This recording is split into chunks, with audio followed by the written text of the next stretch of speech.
নিরাপত্তা হয়ে যায়। এমন কোন দেশ নাই যেখানে আমি সফল করি ভাই। আমি একবার আলোচনা করতে করতে আফ্রিকায় গিয়েছিলাম। গিয়ে সেই আফ্রিকার জঙ্গলে ঘুরতে ঘুরতে কাপড় গাছের সঙ্গে আলোচনা হলো। সেই রাস্তার বর্ণনা আপনাদের সামনে করতে চাই। আপনারা যদি শুনতে চান, জঙ্গলে তো হুজুর ওই রাস্তায় সম্ভব। এবার হাঁটার পরে বলতেছে ভাই ভাই, আফ্রিকার জঙ্গলে এমন একটা গাছ আছে, ওই গাছের পানা ধরে, পানা যদি দেখায় তাহলে সঙ্গে সঙ্গে হয়ে যায়। সারে পায়ে তারে খায়, সারে পায়ে তারে খায়। জঙ্গল বলতে সুবহানাল্লাহ। গাছের পাতা কি হয়? সারে পায় জনগণ কি বলতেছে? আচ্ছা বলেন তো জনগণ কি বোঝে না বোঝে না? গাছের পাতা মাটিতে পড়লে কি হয়?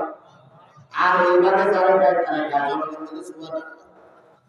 ভাই ওই পাতা যদি পানিতে পড়ে সঙ্গে সঙ্গে কুড়ি হয়ে যায়। যারে পায়ে তারে খায়, যারে পায়ে তারে খায়। আজকে ওই কুড়ি আর তাদের আলোচনা হবে।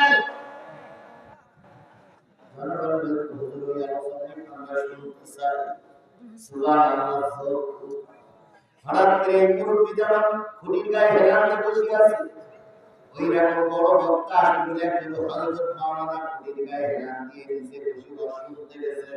এখন দেখতেছে বক্তার লাইন খারাপ, কোরআন হাদিস বাদ দিয়ে কোনে গাছের পাতা পাক হয়, গাছের পাতা কি হয় সেটা বাজে বাজে কথা বলতেছে। তাহলে তো বক্তার একটু লোক মারা উচিত। হযরত মাওলানা দাঁড়িয়ে বলতেছে হুজুর, গাছের পাতা জানায় পড়লে লাভ হয়, গাছের পাতা পানিতে পড়লে কুড়ি হয়। ওই গাছের পাতা রক্তের যদি জানায় পড়ে, রক্তের যদি পানিতে পড়ে তখন কি হয়?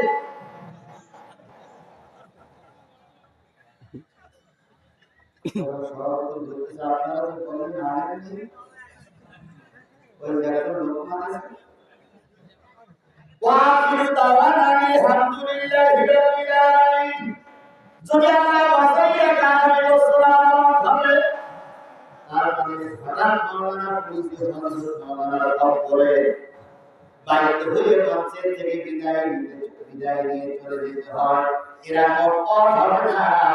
আজকের হবে কিসের থেকে? তাহলে কোরআন হাদিসের আলোচনা যখন একজন বক্তা করবে তখন কয়টা বিষয়ের আলোচনা করবে? এক